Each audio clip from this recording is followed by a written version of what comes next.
प्रणाम। हम जानते हैं कि इंडिया में बहुत 3 बज गया होगा। 3 बजे सुबह। अभी यहाँ तो 9 बज रहा है, 10 बज रहा है। बट मैं सिर्फ आप सबसे एक ही बात कहना चाहता हूँ। जो भी अभी जुड़े हैं मेरे से, उनको दिल से प्रणाम। थैंक यू सो मच कि आप लोग इतने रात को भी, इतने सुबह में आप लोग जुड़े मेरे से। मैं उन सब से यही बोलना चाहता हूँ, मैं यहाँ सिर्फ काम करने आया हूँ यार। प्लीज़ मैं हाथ जोड़ के प्रार्थना करता हूँ कि मुझे काम करने दो। आज पूरे दिन मैं काम नहीं कर पाया। मुझे नींद नहीं आ रही है, भूख नहीं लग रही है। रीज़न एक है कि मैं एक पिता भी हूँ। ठीक है, गाना बजाना अलग मैटर है। मैं तो दिनों रात सिर्फ मनोरंजन का काम करना चाहता हूँ। मुझे काम करने दो।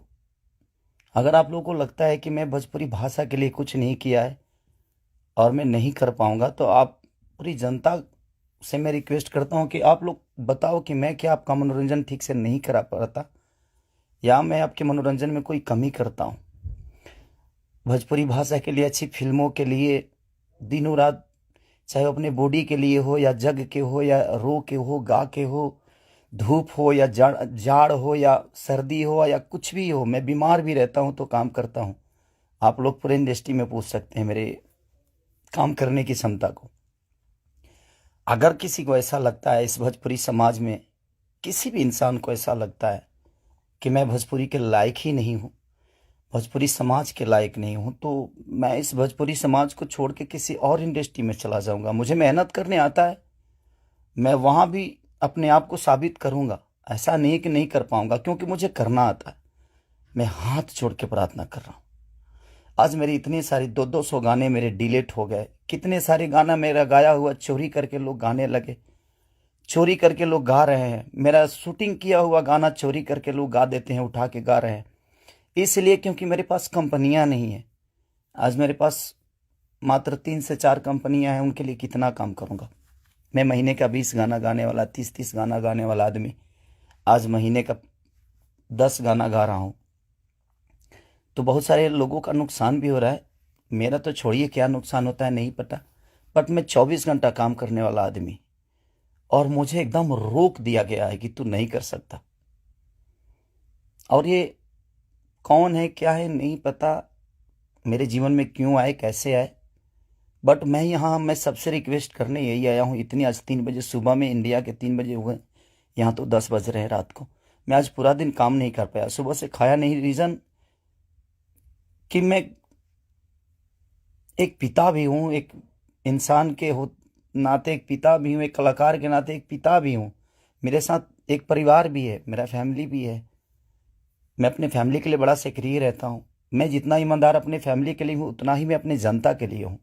उनके लिए हमेशा मैं अपने परिवार तक को टाइम नहीं देता, अपने बच्चों तक को टाइम नहीं देता, सिर्फ इसलिए ताकि मेरा भगवान मेरे से गुस्सा ना हो जाए, वो लोग नाराज ना हो जाए। मैं उनके टाइम से मनोरंजन नहीं करा पाया, इसलिए मैं अपनी फैमिली को टाइम नहीं देता। टाइम मिलता है तो कोशिश करता हूँ कि उनको शूटिंग पे लेके आऊँ, उनको जहाँ जाता हूँ कोशिश करता हूँ लेके जाने के लिए। मत करिए आप लोग, प्लीज़ मुझे काम करने दीजिए। आप लोग परेशान मत करिए मुझे कि मैं अपने फैमिली से भी दूर हो जाऊं और कहीं चला जाऊं। अगर लोगों को लगता है कि मैं भोजपुरी के लायक नहीं हूं, तो आप सडनली बोलिए कि हाँ, तुम इस भोजपुरी के लायक नहीं हो, तुमने भोजपुरी को कुछ नहीं दिया है। कोशिश करता हूं। बादशाह जैसे लोगों को भोजपुरी में कोशिश करता है आदमी। बड़े बड़े म्यूजिक डायरेक्टरों से लेकर, बड़े बड़े कंपनियों से लेकर, बड़ा बड़ा वीडियो से लेकर अपनी भाषा को हर जगह प्रेजेंट करने की कोशिश करता। आज वर्ल्ड में हर जगह स्थान आपका भोजपुरी समाज रख रहा है, तो कुछ तो मैंने किया है कि हाँ, आप मेरे ही रूप में कहीं ना कहीं अपना भाषा तो पूरे वर्ल्ड में छाया है।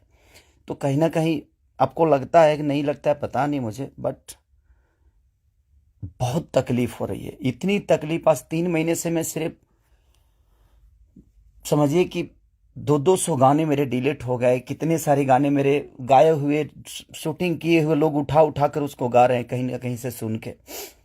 सिर्फ बर्बाद बर्दाश्त कर रहा हूं, लेकिन आज बहुत ज्यादा तकलीफ हुआ। बट कोई नहीं, अगर मैं जनता, इसलिए जनता से कुछ भी तकलीफ होता है तो आप सभी मेरे गार्जियन हैं, आप ही सब मेरे भगवान हैं, क्योंकि आपने ही मुझे बनाया है। तो मैं किससे बोलूं, किससे कहने जाऊं। बट कोई नहीं, अगर आप लोग को लगता है कि मैं भोजपुरी का लायक नहीं हूं तो, लेकिन मैं सबसे रिक्वेस्ट करता हूं, प्लीज मुझे जितना आपको बोलना है, कहना है, कहिए। प्लीज, मेरे पास एक फैमिली है जिनका कोई दोष नहीं मेरे बड़ा होने में। सिर्फ उन्होंने त्याग दिया है मुझे, उन्होंने सिर्फ मुझे त्याग कर सिर्फ आपके खुशी के लिए छोड़ा है। अपनी खुशी को ना, वो छठ, मेरी वाइफ कभी छठ भी मनाती है तो उसके साथ नहीं रह पाता। अपने बच्चों के बर्थडे पे कभी कभी आ जाता हूं, सिर्फ इसलिए क्योंकि मैं आपका मनोरंजन कराता हूं। मैं आपके मनोरंजन के लिए सोचता हूं हर वक्त। उसमें अगर मैं गुनहगार हूं तो आपको लगता है तो आप लोग बिल्कुल बोलिए मुझसे कि तू इस लायक नहीं है।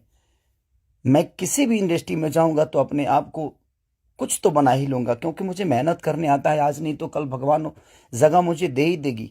जब एक लिट्टी बेचने वाला बेटा, एक दूध बेचने वाला, लोगों का जूठा धोने वाला आदमी, लोगों के घर में नौकर बन के मैंने काम किया है और मैं वहां से उठ के यहां तक आ सकता हूं, तो आज तो आप लोगों ने उस लायक बना दिया है कि मैं कहीं भी मेहनत करूंगा तो अपने बीवी बच्चों का पेट पाल सकता हूं। बहुत तकलीफ में हूं, इतना कि मैं अपने जीवन में इतना तकलीफ कभी नहीं हुआ था मुझे। ठीक है, एक बार गलतियां किसी ने की, ठीक है, उसको सुलह किया, लेकिन अभी तो मेरे बिजनेस से लेकर, मेरे करियर से लेकर, मेरे परिवार से लेकर हर जगह से मुझे घेरा जा रहा है। मैं गा नहीं पा रहा हूं। गाने गाए हुए मेरी दुनिया गा देती है, उठा उठा कर रिलीज कर देती है। मैं क्या करूंगा, मेरा पैसा भी बर्बाद हो रहा है, मेरा मेहनत भी बर्बाद हो रहा है, मेरा गायकी भी बर्बाद हो रहा है, मेरा हर चीज तो बर्बाद ही हो रहा है। बट कोई नहीं, अगर आप लोग को लगता है कि मैं उस लायक नहीं हूं तो प्लीज आप लोग बोलिएगा, मैं भोजपुरी छोड़ दूंगा। मैं कहीं और जाके भी आप लोगों का मनोरंजन करा दूंगा। आप उस भाषा का देखिएगा जिस भाषा में मैं काम करूंगा। बट अब लगता है कि नहीं, क्योंकि जिसका दोष नहीं है उस फैमिली का, अब बच्चा पैदा करना गुनाह है, किसी बीवी का पति होना गुनाह है, किसी बेटी का बाप होना गुनाह है, किसी माँ का बेटा होना गुनाह है। तो मैं क्या करूं। सब लोग तो उसी रास्ते से आते हैं और ये दुनिया प्रकृति का नियम है, जो आप आए हैं तो आपको ये दायित्व पूरा करना है। बट कोई नहीं, मैंने कोशिश की, अपनी गरीबी को आज भी याद रखता हूं। ऐसा नहीं कि मैं बहुत ईगो में रहता हूं, नहीं, मैं सबका सम्मान करता हूं। आप लोग पूछ लीजिए, पूरी इंडस्ट्री बताएगी कि हाँ, खेसारी लाल यादव काम के लिए कैसा से करिए है। मैं अपने परिवार के पास बॉम्बे में रह के नहीं जा पाता हूँ। रीजन ये है कि मैं डे नाइट शूट करता हूँ, उन लोगों को टाइम नहीं देता हूँ, सिर्फ इसलिए कि मैं सिर्फ भोजपुरी के लिए जीता हूँ, मरता हूँ, हर चीज भोजपुरी के लिए करता हूँ। और शायद लोगों को ये समझ में नहीं आता होगा, बट कोई नहीं, अब आप ही लोग सब कुछ हैं। अब आप लोग को ही देखना है कि मुझे क्या करना है। आप प्लीज बताइएगा जरूर। दुख है इसलिए जाहिर किया, मन तो नहीं करता था, बट एक पिता होने के नाते तकलीफ बहुत हो रही है कि उसका कोई दोष नहीं था। कल चल के ये चीजें वो देखेगी, आज वो बड़ी हो गई है, वो चीजें समझती है। उसको ये भी पता है कि उसका पिता आज दुनिया के दिलों पे राज करता है। जब वो ये सब देखेगी तो कैसे उससे आंख मिलाऊंगा, ये चीजें थोड़ी सी तकलीफ दे रही है मुझे। एक पिता होने के नाते ये तकलीफ हो रहा है मुझे कि उसके सामने मैं कैसे जाऊंगा कि उसके पिता की वजह से उसको बेइज्जत किया जा रहा है और उसी के भाषा के लोग कर रहे हैं, जिस भाषा की वो बेटी है। मैं फोन तक नहीं कर पा रहा हूं उसको, सिर्फ इसीलिए कि बात करने का मन नहीं कर रहा है उससे। क्या बात करूं मैं उससे, या जो मेरे वजह से बेइज्जत हो रही है। सॉरी।